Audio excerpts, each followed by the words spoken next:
Bonjour et bienvenue dans ce nouvel épisode du podcast La Minute Créative. Aujourd'hui, je suis très heureuse de recevoir une amie qui m'est très chère. Nous sommes en extérieur, donc on va tester le son, on va voir, on va prendre avec nous tout ce qui est comme en méditation. Voilà, ça fait partie du décor sonore et il fait beau aujourd'hui, donc on est dans une ambiance justement de joie et de créativité. Donc la personne que j'ai invitée aujourd'hui, pour moi c'est une artiste, une créative, une créatrice et notamment au niveau de la poésie mais aussi du théâtre, du chant, voilà, c'est de la peinture, c'est une artiste polymorphe. Donc ici on est au service de la créativité pour tous. Donc elle va continuer sa présentation et puis on va entrer dans le vif du sujet ensuite. Bonjour, merci Marie-Ève déjà de m'avoir invitée à participer à ton podcast, je suis ravie. Je vais essayer de m'exprimer de manière pas trop décousue, on va voir si, vous savez ce que c'est, des fois l'esprit créatif ça part un peu dans tous les sens, mais on a la joie du soleil aujourd'hui, donc c'est parfait. Donc effectivement, dans mon rapport à la création, je pense que la chose première c'est effectivement l'écriture. Depuis que je sais écrire, donc depuis la maternelle, j'ai fabriqué des livres, j'ai toujours voulu écrire des histoires, jouer avec les mots. Et en fait, suite à ça, se sont greffées d'autres pratiques au fur et à mesure, mais des fois les choses sont arrivées un peu par accident, c'est ça qui est intéressant dans la vie. C'est-à-dire que moi, j'ai pas de formation académique en art plastique, par exemple, mais c'est au détour justement d'une formation qu'on a faite ensemble, Marie-Ève, où c'était une formation destinée aux personnes qui s'intéressaient à l'art-thérapie. On l'a pratiqué, et bien donc nous avons pratiqué des ateliers de peinture et c'est un peu la première fois que j'avais vraiment du temps pour peindre, c'est-à-dire plusieurs heures. Ouais. D'ailleurs au début c'était très angoissant pour moi, j'arrêtais pas de partir de la pièce, mais finalement c'est là que j'ai commencé à peindre et pour moi la poésie et la peinture sont extrêmement liées. Donc c'est-à-dire que peindre me fait écrire et aussi découvrir la peinture d'autres artistes me fait également beaucoup écrire. Voilà, c'est très lié. Après, c'est vrai que je me suis formée au chant lyrique. Ça, j'ai fait des cours au conservatoire. J'étais thérapeute et je me suis reconvertie comédienne. Donc ça, j'ai une formation aussi. Et l'intérêt, c'est effectivement de trouver peut-être une synergie entre ces choses qui peuvent fonctionner ensemble. On peut, par exemple, proposer du théâtre en utilisant un aspect poétique. On peut faire de la poésie dans un cadre avec de la peinture autour de soi. Enfin, il y a plein de possibilités. Et c'est cette idée que tout le monde peut, je pense, créer des choses. Même moi qui, à la base, était partie sur un profil plutôt paramédical, je me suis mis de plus en plus à créer des choses. Donc, comme quoi, je pense que c'est possible pour à peu près tout le monde. Voilà. Oui, tout à fait. Et qu'est-ce que tu pourrais dire de ta vision de la créativité et peut-être au-delà de ta vision, la façon dont tu la vis, dont tu l'incarnes justement dans ton quotidien, dans ta vie en général? Tu en as déjà touché quelques mots, mais si tu peux explorer un peu plus ça pour nos auditrices, nos auditeurs. Bien sûr. Alors, oui, le plus simple, c'est de partir de moi pour expliquer comment ça se passe et après, je vais essayer d'élargir parce qu'évidemment, je pense que c'est aussi quelque chose de très personnel et que chacun crée un peu à sa manière, évidemment. Dans mon cas, ce qui a favorisé finalement la création et la créativité, ça a été la détente, par exemple, le fait de courir un peu moins, d'avoir du temps dans la nature ou juste avoir du temps pour respirer. Par exemple, le yoga, c'est souvent quelque chose qui me fait beaucoup écrire. La méditation, la relaxation aussi, tout ce qui passe par le corps. Le fait d'aller écouter un concert, par exemple en live, et d'être vraiment assise devant, je vais recevoir plein de choses grâce à l'art des autres aussi. C'est ça, on se nourrit toujours d'autres choses. Donc il y a cette idée de grande réceptivité, des choses qui arrivent et qu'on ne contrôle pas en fait. Moi les poèmes ça m'arrive dans la tête, un peu comme une musique qui danse comme ça dans ma tête. Et c'est pas quelque chose que j'enduis volontairement ou que je peux contrôler. Mais pour être dans une situation propice, il faut que je sois un petit peu disponible, que je sois pas trop saturée par vous savez ce que c'est, les choses du quotidien, aller travailler, se dépêcher pour se rendre à des rendez-vous. Donc effectivement, quand le rythme est très très élevé, il y a peut-être moins de place dans mon cas pour la création, même si, vous savez, c'est comme la fleur qui va pousser dans du bitume, même si voilà, la création elle trouve toujours une petite brèche. Quand c'est la poésie, c'est facile parce que dans mon cas, je peux écrire des poèmes en 1 minute ou même pas, donc j'ai pas besoin d'installation. Par contre, la peinture, c'est vrai que je m'y adonne moins souvent parce que j'ai pas d'atelier, donc déjà il faut tout installer. Moi, je fais de la peinture avec un mélange c'est multitechnique, donc voilà, il y a la gouache, l'aquarelle, l'encre, donc ça fait plein de désordres, donc ça c'est un peu moins mobile, on va dire, et un peu moins, je peux pas solliciter ça comme ça pour 2 minutes, mais voilà, il y a cette histoire juste de se laisser un peu de place à soi, de s'ouvrir un petit peu et de se laisser la surprise aussi de voir ce qui va survenir en fait. Et surtout ne pas juger ce qu'on est en train de faire, juste le faire, être à ce qu'on fait. Et puis s'il faut retravailler des choses pour perfectionner, ça pour moi c'est toujours dans un second temps. C'est-à-dire j'essaye vraiment de ne pas intellectualiser ce que je suis en train de créer, parce que sinon ça couperait, je pense, cet élan, qui est un élan finalement très, très brut, très pulsionnel. C'est pas quelque chose de réfléchi, c'est vraiment un élan du corps. C'est exactement ce que je voulais dire en fait dans ce que je ressens de ce que tu partages. C'est cet aspect du vivant, cet aspect du physique, du corporel, presque de l'organique en fait. Et c'est ça que je trouve super intéressant à la fois dans ce que tu nous partages et dans ce que je peux capter de ce que tu produis, ou en tout cas de ce qui t'inspire et de ce que tu transmets finalement, parce que tu te décris plus comme un canal, en tout cas au niveau de la poésie, que comme vraiment quelqu'un qui va chercher, etc. C'est que ça t'est donné et tu le mets sur le papier, et voilà, parce que tu es dans ce mode ouverture. Donc qu'est-ce que tu pourrais dire justement par rapport à cet aspect physique, organique dans la création? Tu l'as aussi un peu évoqué, mais si tu as envie d'ouvrir un peu plus sur ça, oui, je trouve ça hyper intéressant. Oui, c'est vrai que voilà, moi la méditation, ça avait été une grande découverte. J'avais eu accès comme ça à une technique japonaise où d'un coup c'était comme si j'avais un petit robinet dans la tête et que la poésie elle coulait toute seule, et ça coulait. Donc je pense que vraiment souvent il y a, là j'extrapole, mais ça part aussi de moi, c'est qu'il y a souvent ce problème de peur de ne pas être légitime.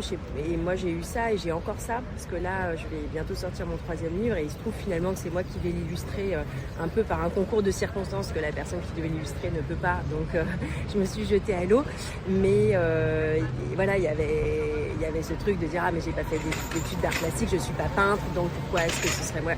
Donc on se bloque avec plein de choses, avec ce jugement par rapport à notre production, parce qu'on est un peu formaté comme ça à l'école ou par la famille. Enfin, il y a toujours cette idée de jugement qualitatif.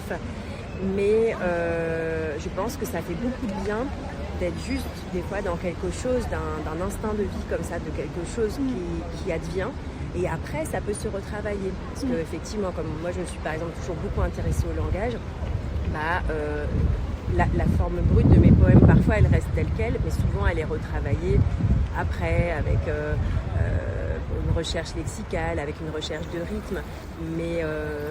Mais en fait, je pense que beaucoup de gens, quasiment, pourquoi pas tout le monde d'ailleurs, la plupart des gens ont, je pense, plein de bonnes idées, ont plein de frémissements comme ça, de choses, des images, des choses qu'ils aimeraient raconter, et que parfois, ça va être l'environnement qui nous fait ne pas nous sentir légitimes. Du coup, on va pas aller au bout, on va trop penser au résultat peut-être. Ouais, tout à fait. Et du coup, dans cet aspect du physique, toi tu parlais de détente. Est-ce que tu penses que c'est une condition sine qua non, ou est-ce qu'on peut produire ou créer dans un état peut-être plus agité? Oui. Qu'est-ce que tu dirais par rapport peut-être ce lien entre l'émotion, le corporel, la production, la créativité? C'est vrai que c'est un peu multiforme, je pense, parce que étant plus jeune, moi j'écrivais plus dans des états émotionnelle un peu chargée. Maintenant, quand j'écris, ça prend parfois la forme d'une fièvre parce que si je suis très inspirée, parce que par exemple j'ai peint ou j'ai vu une exposition qui m'a touchée, je peux écrire pendant plusieurs heures d'affilée. Donc c'est un peu comme une poussée de fièvre, c'est quelque chose qui me prend. Donc ça peut être très très intense. C'est pas forcément tranquille. Mais j'ai juste remarqué qu'avant, il fallait que j'ai des états émotionnels forts pour pouvoir écrire, donc ce qui me rendait un peu dépendant de ma vie finalement, de ce qui arrivait. Et qu'après, en travaillant sur la détente et sur le fait d'être plus dans mon corps, d'être plus ancrée, parce que moi j'avais un métier un peu cérébral où j'étais tout le temps dans ma tête, toujours dans l'intellectualisation. Finalement, j'étais coupée d'une partie de mes forces vives à moi. Donc le fait d'être plus en contact avec mon moi physique, d'être vraiment bien installée en moi, je me suis rendu compte que je pouvais créer un peu dans n'importe quelle condition, que ce soit parce qu'il y a une émotion qui est survenue, qu'au contraire ce soit un moment un peu de calme, de paix, un moment un peu contemplatif. Enfin, il y a presque toutes les situations peuvent s'y prêter. Il y a des moments aussi où moi j'ai l'impression de me charger de certaines choses. Par exemple, des moments où je vais faire des recherches sur des sujets qui m'intéressent, où je vais entendre parler de quelque chose, je vais voir des choses qui me plaisent et je ne vais pas tout de suite écrire. Il y a un temps de latence que je ne maîtrise pas. Par exemple, tu m'avais offert, je crois que c'était pour me souhaiter la bonne année, tu m'avais offert tu m'as peint quelque chose. Et il y a quelques jours, j'ai écrit dessus, tu vois, mais parce que c'était sur mon bureau et ça faisait longtemps que je le voyais et puis paf, un coup j'ai écrit dessus. Tu vois, une vulve cosmique. Voilà. Exactement. Donc c'est ça, il y a un temps de maturation, puis il y a un moment où hop, ça s'exprime, ça voit le jour. Et ça c'est intéressant parce que ça nous parle aussi justement de ce cycle du vivant en fait. Où justement avec les saisons, parfois on ne voit pas les choses, c'est-à-dire qu'en hiver on a l'impression qu'il ne se passe rien. Et puis au printemps, le moment où on est, en fait il y a tout qui sort, il y a tout qui est reverdi, qui est refleuri et ça me parle de ça en fait, cette latence, c'est comment il y a des choses qui se passent en nous, comment notre organisme est toujours en résonance avec l'organisme qui est la Terre en fait. Donc, j'aime bien ça.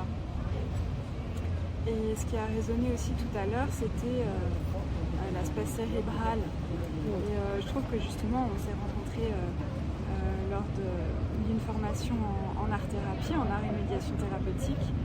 Et le bénéfice de l'art-thérapie notamment, c'est vraiment d'aller dans la création et en passant par le corps. Et pour moi, on redevient acteur, actrice de son processus d'une certaine façon parce qu'on peut créer quelque chose, on peut produire quelque chose dans la matière et on est justement dans une idée de non-jugement, on est dans une idée d'instinct, de brut, etc. Et après, on peut orienter l'énergie avec une intention. Mais de base, on peut vraiment aller dans l'expression et du coup, aller au-delà de ce qu'on pourrait grossièrement décrire en psychologie classique de juste l'aspect analytique, etc. On va dans un autre degré de l'être. C'est pas pour dire qu'il y en a un qui est mieux ou moins bien, mais c'est pour dire qu'en art-thérapie, on va cliquer avec ça, avec cet aspect de nous, et donc ça apporte aussi cette ouverture même au niveau du corps, encore une fois du corps organique en fait. C'est intéressant et ça me fait penser au fait que en art-thérapie, les gens pratiquent pour eux, c'est pas orienté vers une idée de performance avec un public. Je pense que ça libère beaucoup. Moi, j'ai commencé à écrire comme ça. De mes 18 à mes 30 ans environ, j'ai écrit quasiment tous les jours des poèmes et c'était pour moi. Et dans un vraiment second temps, du coup, j'ai eu envie, parce que ça a changé de forme et que j'ai eu envie de transmettre quelque chose, mais ça donne beaucoup de liberté, je crois, de se dire ok, je le fais parce que j'ai envie de le faire, j'ai envie de peindre, j'ai envie de chanter, quoi que ce soit. Oui. Et je le fais pas en pensant à ce que les autres vont y trouver ou pas. Je le fais pas en me comparant à d'autres personnes. C'est un peu la liberté qu'on a en fait de créer en tant qu'être humain. C'est tout ce qui nous appartient.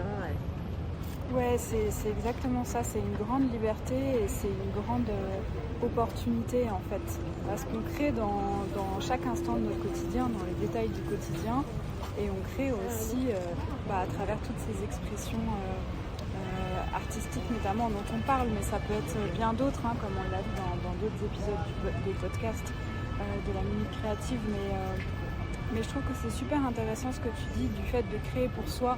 Et ça, je pense que c'est un vrai questionnement pour l'artiste en général, de savoir ok, est-ce que je garde l'œuvre pour moi, est-ce que je la montre, est-ce que c'est quelque chose de justement plutôt auto-érotique, ou est-ce que c'est quelque chose que je peux partager avec l'autre, est-ce que c'est possible, est-ce que j'en ai envie, est-ce que j'en ai l'élan, quelles sont les peurs associées à ça, parce que l'artiste crée justement tellement avec ce qu'il est que le montrer, ça implique aussi de s'exposer, justement, c'est le cas de le dire, et entre guillemets d'accepter les conséquences, c'est-à-dire les likes, les unlikes, enfin voilà, tout ce qui est associé à ça, tout en restant, comme tu le disais, ancré, centré dans... de toute façon, moi je suis tellement au clair avec ce que je fais et c'est tellement moi, et de toute façon je peux tellement pas faire autrement finalement, parce que en fait ce que tu dis sur les poèmes, c'est que ça coule et de toute façon c'est là. À moins de fermer le robinet, en fait je pense que tu t'étoufferais. Il y a un truc comme ça où c'est comme une seconde respiration, la création, et du coup il y a tout ce jeu entre le dedans et le dehors, et ça me fait penser encore une fois à ces différents corps, le corps physique, le corps psychique, le corps émotionnel, et qu'est-ce qui se vit à l'intérieur, comment est-ce que ça se transmet à l'extérieur, etc.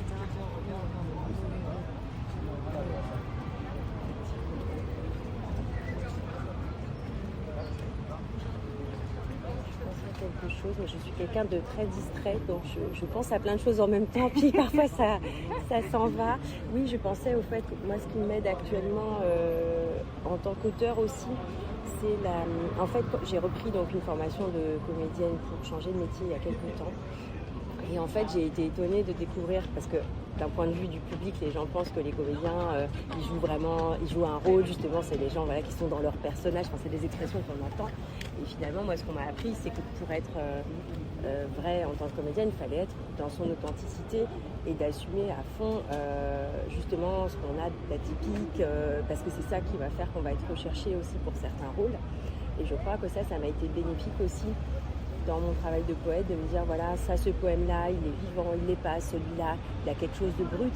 En fait, je me suis mis de plus en plus à pas du tout rechercher la joliesse, en fait, c'est pas parce qu'on a aussi cette idée que la poésie c'est quelque chose d'esthétique, en fait pas du tout. Pour moi, ça doit parler de la vraie vie, du corps, de quelque chose de viscéral.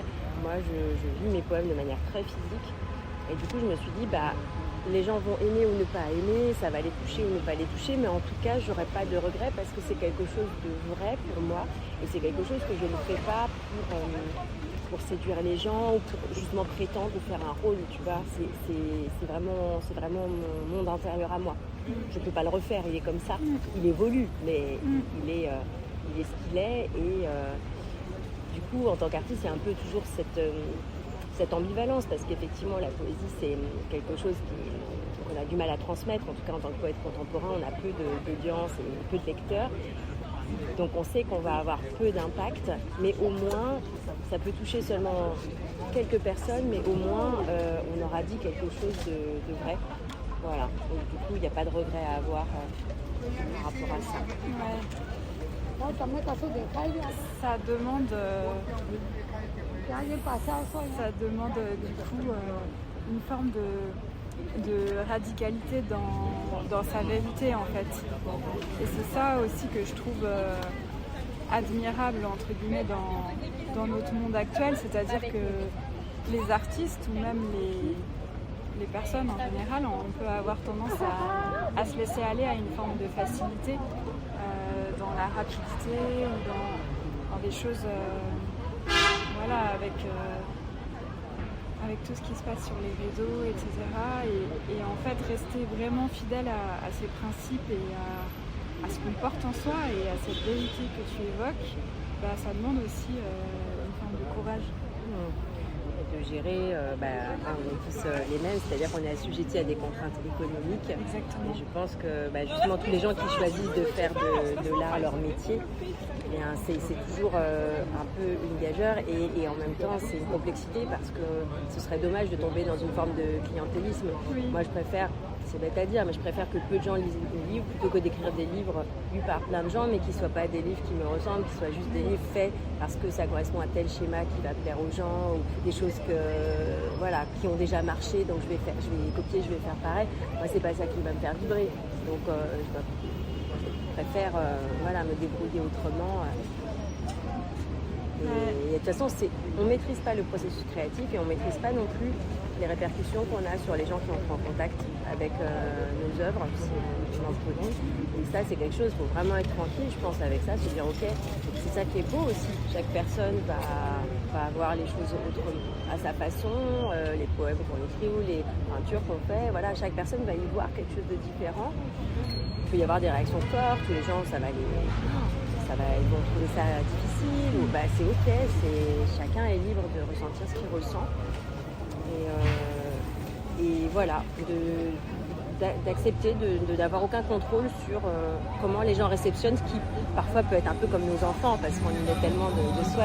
Moi, j'ai souvent cette image de la maternité littéraire, c'est mes bébés, voilà, mais je me détache quand même, je me dis, maintenant ils vont vivre leur vie dans le monde, ils vont être lus par d'autres personnes, et c'est très bien aussi que ça m'échappe. Voilà. Ouais, c'est ça, c'est comme dans Le Prophète de Khalil Gibran, nos enfants ne sont pas nos enfants.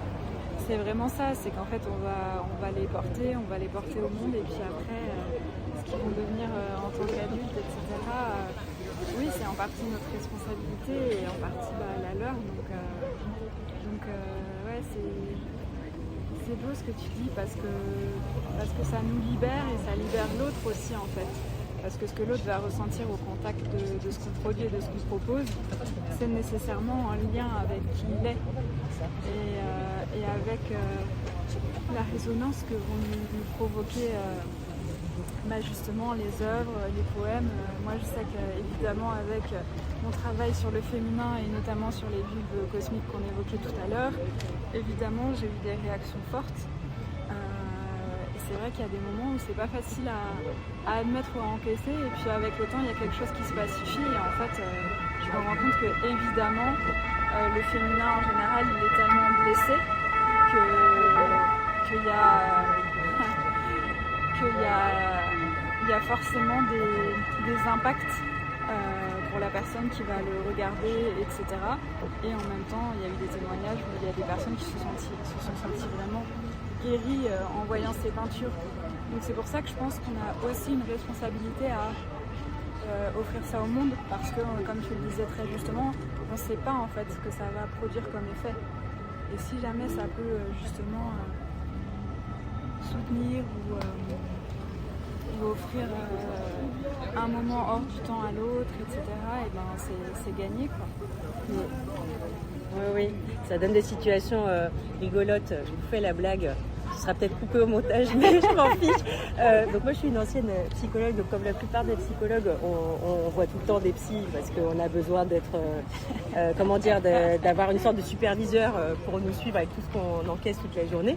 Et en fait, mon psychanalyste avait acheté mon premier livre et il me disait c'était un livre qui parlait de guérison.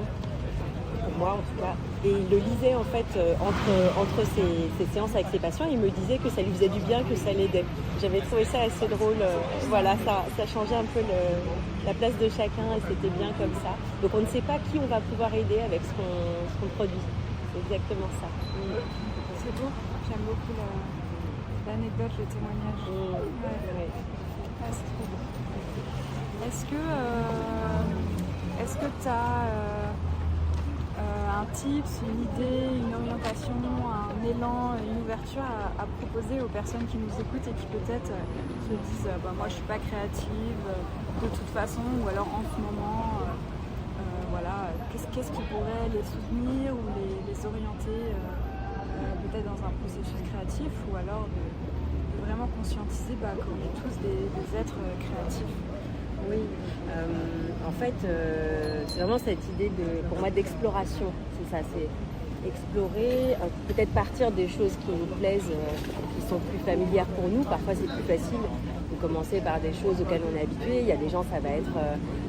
moi, par contre, je suis très créative aussi dans ma cuisine, parce que j'adore les épices et tout. Alors, je fais des combinaisons à mourir de rire, parce que ça prend des heures. Je rajoute... c'est comme la poudre de perlimpinpin, voilà. Mais donc, ça peut être culinaire, ça peut être avec des fleurs, ça peut être avec la couture. Enfin, on peut être créatif de maintes et maintes façons. Et parfois, en fait, souvent, comme on y est habitué, on s'en rend pas compte. On dit oh non, mais c'est rien, parce qu'en fait, la société, elle ne valorise pas toutes ces choses-là. Donc, on a tendance à plus les voir nous-mêmes. Mais donc déjà de conscientiser tout ce qu'on fait déjà de créatif dans sa vie, de voir est-ce qu'on a envie d'aller plus loin. Parce que moi, je trouve ça très personnellement, j'ai trouvé ça en même temps effrayant et réjouissant de découvrir mes capacités. Voilà. Avant, je me laissais jamais de temps pour peindre, donc je me disais ah bah non, de toute façon je sais pas peindre, blablabla. Et en fait, de voir que je pouvais m'amuser à essayer à découvrir des choses. Enfin, c'est vraiment, c'est s'offrir quelque chose en fait. Et on est dans un monde qui, encore une fois, nous laisse peu de temps pour ça, mais c'est pas forcément un grand moment dramatique. On n'a pas forcément besoin de poser des RTT en se disant je bloque une semaine, je vais essayer d'écrire ou de danser ou ce que sais-je.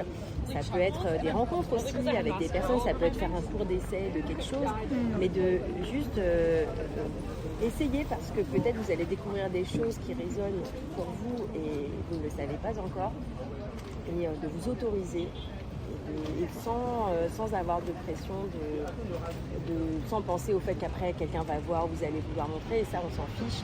Faites-le pour vous, pour vous découvrir, pour aimer la vie, et puis vous verrez quelle forme ça prend éventuellement par la suite.